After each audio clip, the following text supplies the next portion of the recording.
Om Swastiastu. Assalamualaikum warahmatullahi wabarakatuh. Salam sejahtera bagi kita semua. Yang terhormat Bapak Iwayan Karte, SPD MSI, selaku dosen ketua penguji. Yang terhormat Bapak Inyoman Purna, SPD MSI, selaku dosen penguji sekaligus dosen pembimbing. Yang terhormat Ibu Putu Ayu Suryaningsih, SST MSI, selaku dosen penguji. Perkenalkan, nama saya Putri Nabila Jakaria dengan NIM P0713401983. Pada kesempatan kali ini saya akan mempresentasikan karya tulis ilmiah saya yang berjudul Gambaran Kadar Hemoglobin pada Perokok Aktif di RT 2 Dusun Wanasari, Desa Dopuri Kaja, Kecamatan Denpasar Utara. Hal yang akan dibahas pada presentasi kali ini adalah pendahuluan, tujuan pustaka, kerangka konsep, metode penelitian, hasil dan pembahasan, serta kesimpulan dan saran. Bab 1. Pendahuluan, latar belakang masalah. Hal yang melatar belakangi penelitian ini adalah, secara global, menurut WHO, 6 juta orang meninggal sebagai perokok, serta angka kematian akibat merokok mencapai 30%, setara dengan 17,3 juta orang yang diperkirakan akan terus meningkat hingga 2030. Menurut TCSCI Yakmin 2020, angka kematian nasional tahun 2020 akibat rokok adalah 88 orang per 100.000 dan di Bali sebanyak 97 orang per 100.000. Secara global, Indonesia berada di urutan ketiga setelah Cina dan India sebagai negara perokok terbanyak. Sedangkan se-ASEAN, Indonesia berada di urutan pertama. Berdasarkan Riskesdas 2018, penduduk Indonesia umur lebih dari sama dengan 15 tahun secara nasional yang merokok adalah 33,8%, dengan tingkat konsumsi tembakau di Bali sebanyak 28%.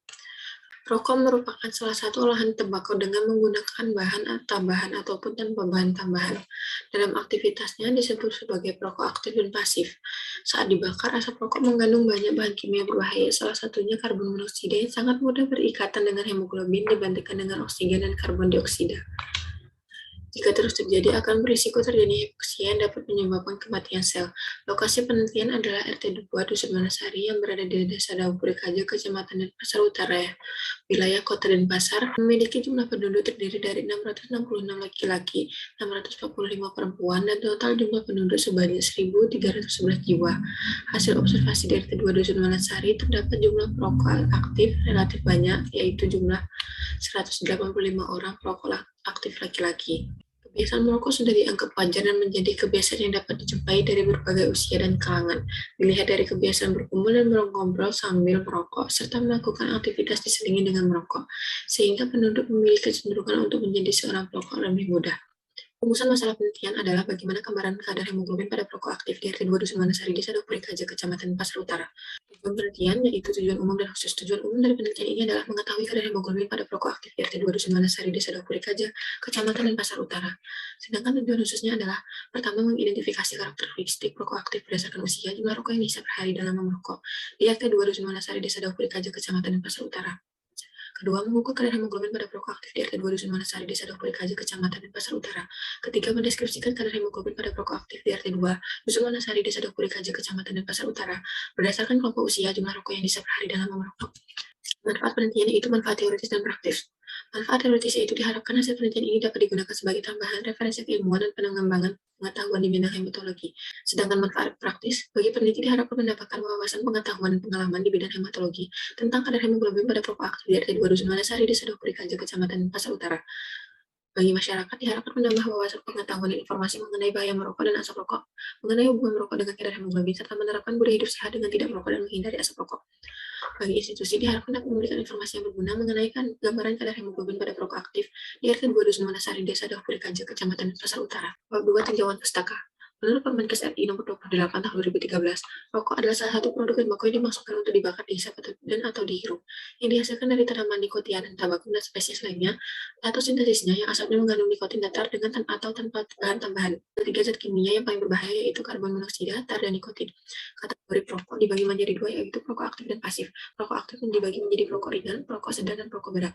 Dampak merokok bagi kesehatan dapat menyebabkan jantung koroner, serangan jantung, kanker, bronkitis, emfisema, dan gangguan pernapasan. Hemoglobin terdapat pada sel-sel darah merah yang merupakan pigmen memberi warna merah, sekaligus membawa oksigen dari paru-paru ke seluruh tubuh.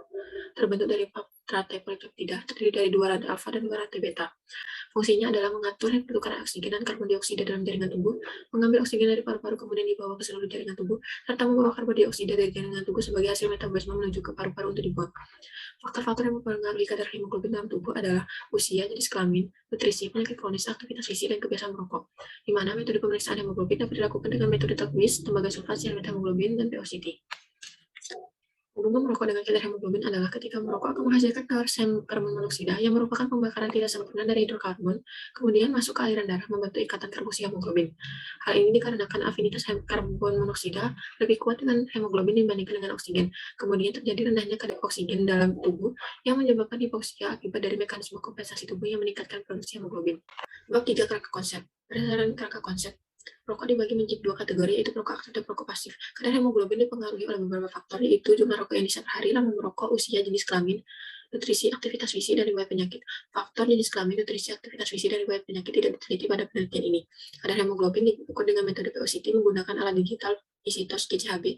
Kemudian hasilnya dikategorikan menjadi rendah, normal, dan tinggi.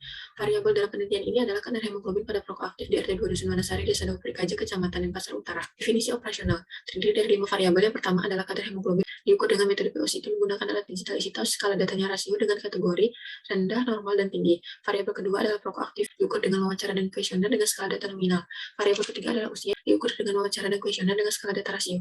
Variabel keempat adalah jumlah rokok yang dihisap per hari diukur dengan wawancara dan kuesioner dengan skala data rasio dengan kategori perokok ringan, perokok sedang, rokok berat. Variabel terakhir adalah lama merokok, yaitu diukur dengan wawancara dan kuesioner dengan skala data rasio dengan kategori kurang dari 5 tahun, 5-10 tahun, dan lebih dari 10 tahun.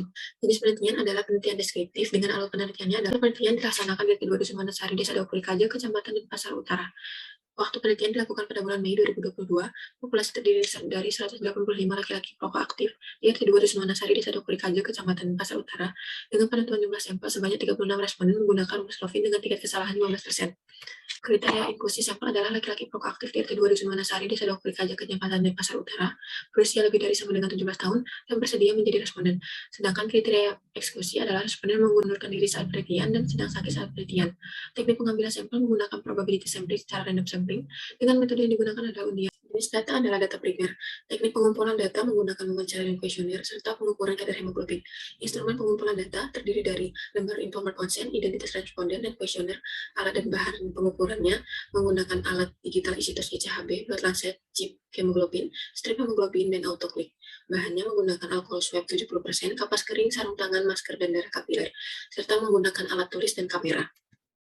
Prosedur kerja, hidupkan alat, masukkan chip HB dan strip HB, sesuaikan kode dengan botol strip pada layar, pasang blood lancet pada autoclick, atur kedalaman jarum, tentukan lokasi penusukan, disinfektan dengan alkohol swab 70%, tusuk jari dengan autoclick, setelah keluar darah, hapus tetesan pertama, gunakan tetesan kedua untuk pemeriksaan.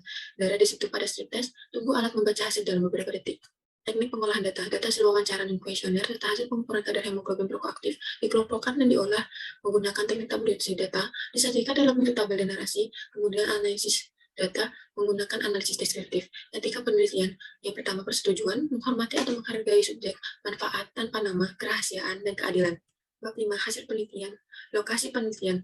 Dusun Wanasari berada di Desa Daupurikaja, Kecamatan Denpasar Utara, memiliki luas wilayah sebesar 109 hektar yang terdiri dari 7 dusun, salah satunya adalah Dusun Wanasari. Dusun Wanasari terbagi menjadi 9 RT antara lain RT 1, 2, 4, 8, dan 9 berada di sisi timur, sedangkan RT 3, 5, 6, 7 berada di sisi barat. Penelitian dilakukan di RT 2 Dusun Wanasari, memiliki kakak sebanyak 383 kakak dengan jumlah penduduk sebanyak 1.311 jiwa yang terbagi menjadi 666 jiwa laki-laki dan 645 jiwa perempuan. Karakteristik responden berdasarkan tabel 2, karakteristik perokok aktif berdasarkan kelompok usia, dibagi menjadi 6 rentang usia, yang jumlah terbanyak terdapat pada rentang usia 26-33 tahun, sebanyak 10 responden dengan persentase 27,8%. Karakteristik responden berdasarkan tabel 3, karakteristik perokok aktif berdasarkan jumlah rokok yang dihisap per hari, dibagi menjadi 3 kategori, dengan jumlah terbanyak terdapat pada kategori sedang yang merokok 11-20 batang per hari dengan jumlah responden 17 dengan persentase 47,2%. Karakteristik responden pada tabel 4, karakteristik perokok aktif berdasarkan lama merokok terbagi menjadi 3 kategori dengan frekuensi terbanyak berada pada lama merokok lebih dari 10 tahun dengan jumlah responden 26 dengan persentase 72,2%. Hasil pemeriksaan kadar hemoglobin pada perokok aktif di RT 2 Dusun Wanasari, Desa Daupuri Kaja, Kecamatan Pasar Utara, dibagi menjadi 3 kategori.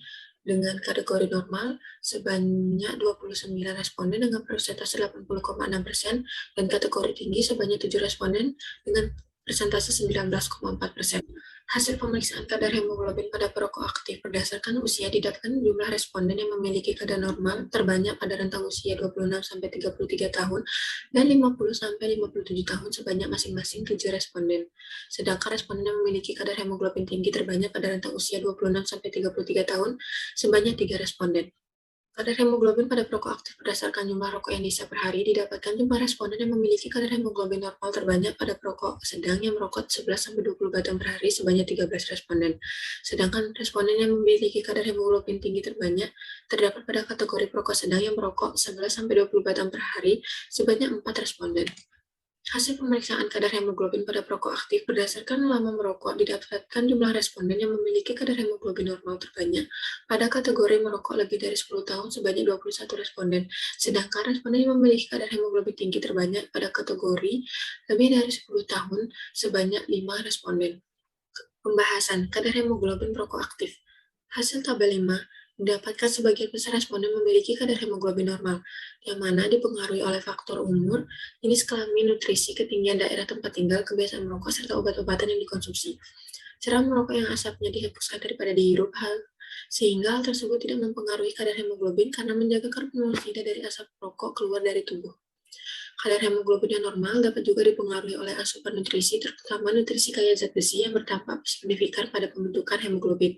Hasil penelitian ini sejalan dengan Ramadhani 2018, di mana tidak terdapat hubungan antara merokok dengan kadar hemoglobin, dan kadar hemoglobin masih dalam batas normal. Kemudian, hasil penelitian Maka Webcast 2016, perbandingan kadar hemoglobin darah pada pria perokok dan bukan perokok, di mana kadar hemoglobin perokok lebih tinggi daripada bukan perokok, namun kadar hemoglobin pada perokok masih dalam batas normal dengan nilai rata-rata 15,82 gram per desiliter. Pembahasan kadar hemoglobin perokok aktif berdasarkan kelompok usia, di mana pada usia 25 tahun ke atas, tubuh mengalami proses penuaan meliputi penurunan fungsi organ tubuh, termasuk penurunan fungsi sumsum tulang yang menghasilkan sel darah merah. Sel darah merah memiliki protein primer yaitu hemoglobin. Jika kadar hemoglobin tidak normal, dapat mempengaruhi kesehatan serta mengganggu proses sirkulasi darah dalam tubuh. Hasil tabel 6 didapatkan kadar hemoglobin tinggi pada rentang usia 26-33 tahun dengan responden sebanyak 3 responden, di mana sebagian besar Hasil tabel 6 didapatkan kadar hemoglobin tinggi pada rentang usia 26-3 tahun sebanyak 3 responden. Kemudian sebagian besar kadar hemoglobin normal pada rentang usia 26-33 tahun dan 50-57 tahun sebanyak 7 responden. Hal ini dapat terjadi dikarenakan beberapa faktor seperti nutrisi, aktivitas fisik, dan ketinggian tempat tinggal yang dalam penelitian ini tidak diteliti lebih lanjut. Kadar hemoglobin perokok aktif berdasarkan jumlah rokok yang dihisap per hari. Berdasarkan hasil tabel 7, kadar hemoglobin tinggi terdapat pada perokok ringan sebanyak 3 responden dan perokok sedang sebanyak 4 responden, di mana tingginya kadar hemoglobin dapat terjadi karena karbon monoksida memiliki afinitas lebih tinggi pada hemoglobin. Oleh karena itu, karbon monoksida yang dihasilkan oleh pembakaran tidak sempurna rokok akan menggantikan oksigen dan mengikat hemoglobin dalam sel darah merah untuk menghasilkan karboksi hemoglobin. Untuk mengimbangi kekurangan oksigen dalam tubuh, maka ditingkatkan produksi hemoglobin untuk meningkatkan oksigen dengan hemoglobin. Jumlah batang rokok yang dikonsumsi per hari dipengaruhi oleh nikotin yang bersifat adiktif bagi produk rokok sehingga dapat mengisap puluhan hingga puluhan batang per hari. Lama paparan karbon monoksida dan jumlah rokok yang dihisap per hari dapat mempengaruhi kadar hemoglobin, sehingga terjadi gangguan transportasi oksigen karena keracunan karbon monoksida kronis akibat tubuh mengalami hipoksia jaringan. Hasil tabel 7, kadar hemoglobin normal terbanyak terdapat pada kategori perokok sedang sebanyak 13 responden. Menurut Ramadhani 2018, hal ini diyakini sebagai upaya tubuh dalam menjaga hemostasis agar metabolisme tubuh seimbang. Namun jika kondisi ini berlangsung lama dapat menyebabkan tubuh kehilangan daya hemostasis dan menyebabkan penyakit yang berhubungan dengan merokok seperti kanker paru-paru. Kadar hemoglobin perokok aktif berdasarkan lama merokok. Berdasarkan hasil tabel 8, kadar hemoglobin tinggi terbanyak pada lama merokok lebih dari 10 tahun sebanyak 5 responden, di mana salah satu zat yang tergantung dalam rokok adalah nikotin yang bersifat adiktif, sehingga membuat perokok tergantung pada rokok.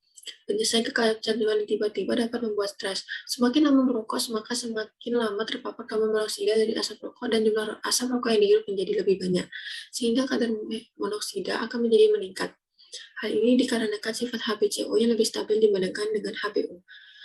Sehingga penelitian ini sejalan dengan Mariani 2018 yang disebutkan bahwa tidak terdapat suatu hubungan signifikan antara lama merokok dan kadar hemoglobin. Hal ini dapat disebabkan karena asupan nutrisi, aktivitas fisik, serta kebiasaan merokok yang berbeda dari setiap responden yang dapat mempengaruhi nilai dari kadar hemoglobin.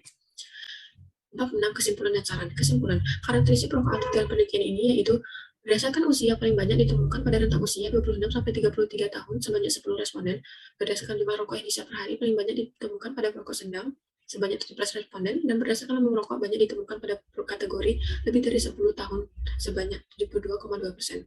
Kadar hemoglobin perokok aktif pada kategori normal sebanyak 29 responden dan kategori tinggi sebanyak 7 responden. Kadar hemoglobin normal berdasarkan karakteristik perokok aktif paling banyak ditemukan pada rentang usia 26-33 tahun dan 50-57 tahun masing-masing sebanyak 7 responden.